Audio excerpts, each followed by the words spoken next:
موت کے بعد کیا ہوگا؟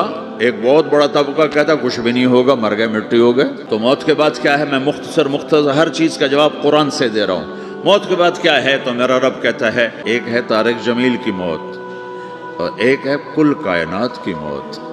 ابھی مارتا ہوں ایک ایک کو اور ایک دن ماروں گا سب کو۔ وہ کیا ہے؟ اس نے ہونا ہے، اسے روک کوئی نہیں سکتا، اسے جھٹلا کوئی نہیں سکتا، کچھ اونچے کچھ نیچے۔ کیسے ہوگا؟ زمین میں زلزلہ اور پہاڑ تھر تھرائے کپ کپائے اور ریزہ ریزہ ہو گئے، یہ ایک دن آنے والا ہے۔ آسمان پھٹے گا، ہر شے اکھڑ گئی، ہر شے کو اکھاڑ پچھاڑ دیا، سورج، ستارے، پہاڑ، یہ تمہارا دو سمندر، یہ سب میرا رب کہتا ہے مٹا دوں گا، ختم کر دوں گا، کچھ باقی نہیں چھوڑوں گا۔ ہر شے کو فنا ہے، ایک تیرے رب کو بقا ہے، باقی سب کو موت ہے۔ سب کو موت دے کر پھر اللہ ملک الموت سے پوچھے گا، موت کے فرشتے سے، کون باقی ہے؟ حالانکہ اللہ کو پتہ کون باقی۔ زمین والے مر گئے، آسمان والے مر گئے، پیچھے رہ گئے 4 فرشتے جنہوں نے عرش کو پکڑا ہوا ہے اور 4 فرشتے جو اللہ کے مقرب ہیں۔ تو اللہ تعالیٰ پوچھے گا کون باقی؟ کہے گا یا اللہ بھائی یہ فرشتے باقی ہیں۔ تو اللہ تعالیٰ فرمائیں گے عرش کے فرشتوں کو موت دے دو، تو دھڑم گریں گے عرش کے فرشتے۔ پھر اللہ تعالیٰ کہا کون باقی؟ تو وہ کہیں گے یا اللہ یہ جبریل، میکائیل، اسرافیل اور تیرا غلام۔ تو اللہ تعالیٰ فرمائے گا جبریل میکائیل مر جائیں تو اللہ کا عرش بول پڑے گا، عرش یا اللہ جبریل میکائیل کو بچا لو۔ تو اللہ تعالیٰ فرمائے گا اس کو چپ ہو جاؤ، میرے عرش کے نیچے سب کو مرنا ہے۔ یہ کیا دنیا ہے، یہ کیا دنیا ہے؟ کس کے پیچھے ایمان کے سودے ہو رہے ہیں؟ کس کے پیچھے جھوٹ بول بول کے مال بیچے جا رہے ہیں؟ کس کے پیچھے رشتے اور ناتوں کو توڑا جا رہا ہے؟ کس کے پیچھے بھائی بھائی سے لڑ رہا ہے؟ یہ کیا ہے؟ یہ کیا دھوکہ ہے؟ یہ دھوکے کا گھر، یہ مچھر کا پر، یہ مکڑی کا جالا۔ گزر جاؤ اس سے اپنی آخرت کا سامان تیار کرتے ہوئے۔ پھر اللہ کہے گا کون باقی؟ کہے گا یا اللہ اسرافیل اور تیرا غلام۔ اسرافیل کے ہاتھ میں وہ سور ہے جو پھونک رہا ہوگا۔ تو اللہ تعالیٰ کہے گا اسرافیل مر جائے، وہ گیا اسرافیل، اور جو سور تھا وہ اڑ کر جیسے یہ فانوس لٹکا ہوا چھت کے ساتھ، ایسے عرش کے ساتھ جا کر وہ لٹک جائے گا سور۔ پھر اللہ کہے گا کون باقی؟ تو اب ملک الموت کی ٹانگیں کانپنے لگ جائیں گی، سب کی روح نکالنے والے کی باری آ گئی، کہ اللہ وہ سب تو اوپر تو ہے اور نیچے میں ہوں۔ تو میرا اللہ کہے گا مت، مر جا، تو بھی میری ایک مخلوق ہے۔ تو ملک الموت ایک چیخ مارے گا، ایسی چیخ مارے گا کہ زمین آسمان ہوتے تو پھٹ جاتے، وہ پہلے ہی پھٹ چکے ہیں۔ سب کو موت دینے کے بعد اللہ کہے گا کوئی ہے میرے مقابلے تو آؤ آؤ، کوئی میرے مقابلے میں ہے تو آؤ آؤ، کوئی میرے مقابل ہے تو آؤ آؤ۔ کون آئے؟ سب کو تو موت دے چکا ہے۔ پھر اللہ زمین آسمان کو جھٹکا دے گا، کہے گا میں بادشاہ ہوں۔ پھر دوسرا جھٹکا دے گا، پھر کہے گا میں ہوں قدوس سلام مومن۔ پھر تیسرا جھٹکا دے گا، پھر کہے گا، پھر اللہ تعالیٰ کہے گا بادشاہ کہاں ہے؟ ظالم کہاں ہے؟ تکبر کرنے والے کہاں ہیں؟ آج بادشاہ کون ہے؟ کوئی ہو تو جواب دے۔ پھر اللہ خود کہے گا آج اکیلے اللہ کی بادشاہی ہے، اللہ کی بادشاہی ہے، اللہ کی بادشاہی ہے، جسے زوال نہیں، زوال نہیں۔ عباسی خلیفہ واسق باللہ مرنے لگا 32 سال کی عمر میں۔ تو جب موت نے، جب بڑا ظالم تھا، بڑے علماء شہید کے اس خلق قرآن کے مسئلہ میں، تو جب موت نے جھٹکا دیا تھا، اے وہ بادشاہ جس کا ملک ختم نہیں ہو سکتا، اس پہ رحم کر جس کا ملک ختم ہو گیا۔ پھر اللہ تعالیٰ کہے گا میں نے دنیا کو بنایا، میں نے مٹایا، اب دوبارہ زندہ کروں گا۔ اب اگلا مرحلہ آ گیا، وہ کیسے ہوگا؟ وہی اللہ نے قرآن میں بتایا۔ وہ کیسے ہوگا؟ ہم پہاڑوں کو ہٹا دیں گے، سمندر مٹا دیں گے، زمین ننگی ہوگی، کھلی، نہ پہاڑ، نہ صحرا، نہ دریا، نہ سمندر، نہ جھیل، نہ ساؤتھ پول، نہ نارتھ پول جہاں برف جمی ہوئے۔ اور پھر میں تمہیں جمع کروں گا، ایک بھی پیچھے نہیں چھوڑوں گا۔ کس لیے؟ میں نے گھیرے میں لیا ہوگا، ایک ایک کو گن گن کے اٹھاؤں گا، اور آج تم سب اکیلے اکیلے میری بارگاہ میں پیش کیے جاؤ گے۔ میں نے تمہیں جیسے ماں کے پیٹ سے تنہا نکالا تھا، آج تمہیں تنہا نکالوں گا۔ ننگے بدن، ننگے سر، ننگے پاؤں اللہ تعالیٰ اٹھائے گا قبروں سے۔ ہو خبر پھٹے گی، قبر پھٹے گی تو پھر کیا ہوگا؟ پھر کیا ہوگا؟ تو جنہوں نے اللہ کو ناراض کیا ہوگا وہ قبر سے نکلتے ہی کہیں گے او یہ تو وہ دن آ گیا جس سے ہمیں لوگ ڈراتے تھے، تیاری کر لو تیاری کر لو. تو کہیں گے قرآن سورہ یاسین، کہیں گے ہائے ہمیں کس نے اٹھا دیا، ارے ہمیں موت ہی دے دو، یہ کس نے اٹھا دیا. تو جنہوں نے اچھی زندگی گزاری ہوگی وہ قبروں سے، وہ بھی قبروں سے نکلیں گے تو وہ ان کو جواب دیں گے یہی تو وہ دن ہے جس کا اللہ نے وعدہ کیا تھا اور نبیوں نے سچی خبر سنائی تھی، اسی کے لیے تو ہم تیاری کرتے رہے تم غافل رہے. پھر میرا رب جمع کرے گا سورے. کیسے جمع کرے گا؟ آج تم سب اللہ کے بارگاہ میں پیش ہوگے، کوئی چھپ نہ سکے گا، سب کھڑے ہوئے ہیں. اور پھر کیا ہوگا؟ پہلے فرشتے آئیں گے، پہلا آسمان، دوسرا، تیسرا، چوتھا، پانچواں، چھٹا، ساتواں آسمان کے فرشتے آئیں گے.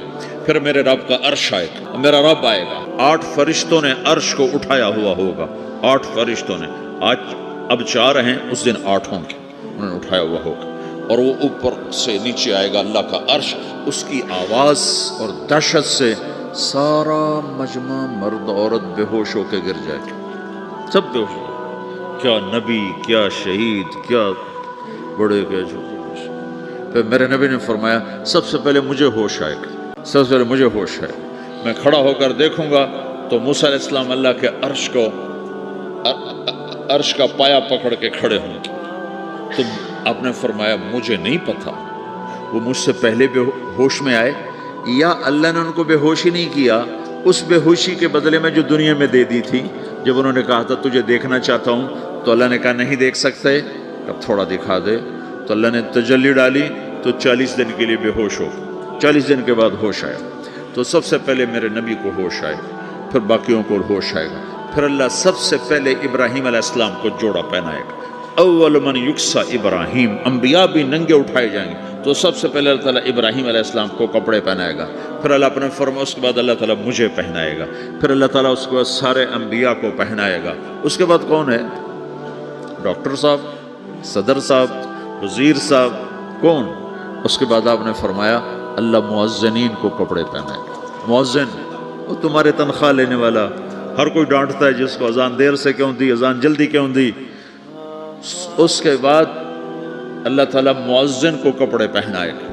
پھر اس کے بعد اپنے اپنے درجات کے مطابق اللہ تعالیٰ جس کو چاہے گا پہنائے گا. پھر میرا رب کہے گا میرے بندو میں نے تمہیں پاناما میں پیدا کیا، پیدا ہونے سے موت تک میں نے تمہیں کچھ نہیں کہا، صرف تمہیں دیکھتا رہا، تمہاری سنتا رہا. آج میں بولوں گا تم سنو گے. ابھی میں تمہاری فائل کھولنے والا ہوں. دنیا میں پردے ڈالتا ہوں. رات کو زنا ہو رہا ہے، پردے ڈال رہا ہے. رات کو تہجد کوئی پڑھ رہا ہے، پردے ڈال رہا ہے. ایک رات کو ننگا ناچ دیکھ رہا ہے، اللہ پردے ڈال رہا ہے. ایک رات کو دعائیں مانگ مانگ کے رو رہا ہے، اللہ پردے ڈال رہا ہے. ایک جھوٹ بول کے سودا بیچ رہا ہے، اللہ پردہ ڈال رہا ہے. ایک سچ بول کے بیچ رہا ہے، اللہ تعالیٰ پردہ ڈال رہا ہے. آج ہم پردے اٹھا دیں، آج نافرمانوں کو الگ کر دیں. یہ دنیا جزا سزا کی جگہ نہیں ہے، یہ امتحان ہے. پھر میرا رب کہے گا جنت آئے، پھر میرا رب کہے گا جہنم آئے، پھر رب کہے گا پل صراط بچھایا جائے، پھر اللہ فرمائے گا ترازو لایا جائے، ترازو. پھر میرا رب کہے گا حساب شروع کیا جائے، بلاؤ فلاں بن فلاں کو بلاؤ. ہر آدمی کو، فرشتے، مرد کو، عورت کو اللہ کے سامنے جب کھڑا کریں گے تو ایسے کانپے گا جیسے چھوٹا بکری کا بچہ کانپتا، ایسے کانپ رہا ہوگا ایسے. تو اللہ تعالیٰ کہے گا میرے بندے تجھے پاناما میں بہت کچھ دیا تھا، تو آج کیا لائے ہو میرے لیے، دکھاؤ تو صحیح. تو جو اسی کے چکر میں پڑا رہا اور آگے کچھ نہ بھیجا وہ کہے گا یا اللہ وہ تو میں وہیں پہ چھوڑ کے آ گیا، اگر اجازت ہو تو میں لے آؤں. اللہ تعالیٰ کہے گا نہیں نہیں وہ نہیں، پیچھے چھوڑ کے آئے ہو، میں اس کا سوال نہیں کر رہا، جو آج لائے ہو وہ کدھر ہے، لاؤ بھائی. اس کی اچھائی بھی لاؤ، برائی بھی لاؤ، نیکی بھی لاؤ، گناہ بھی لاؤ، اچھا بھی لاؤ، برا بھی لاؤ، جھوٹ بھی لاؤ، سچ بھی لاؤ. آج لاؤ، بندگی بھی لاؤ، غفلت بھی لاؤ، ظلم بھی لاؤ، عدل بھی لاؤ. ہر چیز کو تولو. دنیا میں آپ چیزیں تولتے ہو، آخرت میں اللہ عمل تولے گا. ہائے ہائے جس کے عمل گھٹ گئے اور گناہ بڑھ گئے تو اللہ اکبر. ایک فرشتہ اعلان کرے گا فلاں فلاں کا بیٹا، فلاں فلاں کی بیٹی، اس کی نیکیاں گھٹ گئیں، وہ ہار گیا، وہ ہار گئی، اب یہ کبھی کامیاب نہ ہوگا. تو اللہ کہے گا پکڑو تو پولیس آتی ہے پکڑ ہتھ کڑی لگاتی ہے. تو اللہ کی پولیس آئے گی وہ کیسے پکڑے گی؟ مجھے دیکھو میری طرف دیکھو.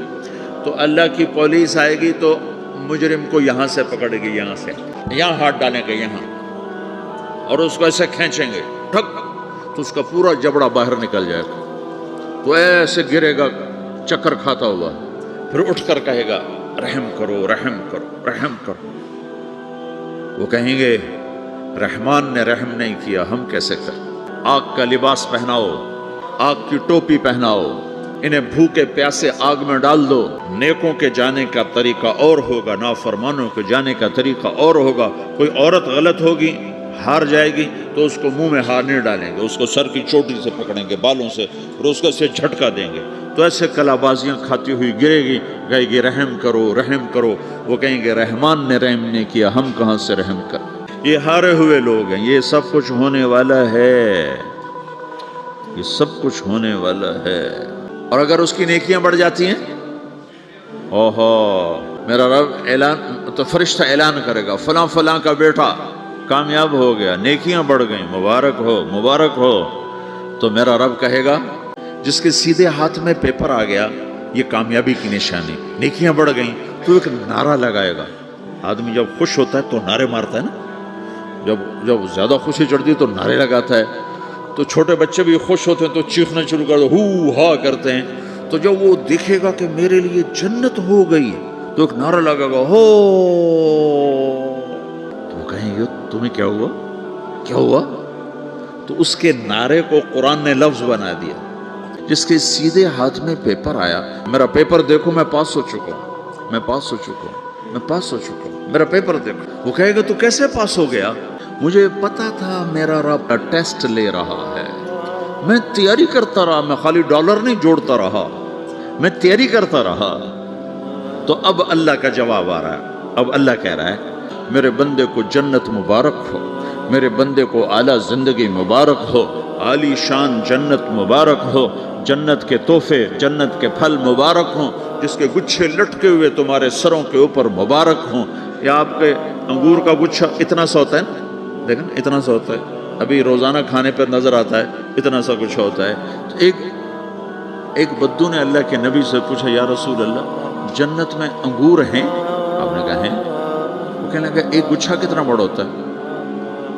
تو آپ نے کہا ایک کوا ایک مہینہ سیدھا اڑتا اڑتا اڑتا اڑتا اڑتا جہاں پہنچے گا اتنا بڑا جنت کے انگور کا ایک گچھا ہوگا.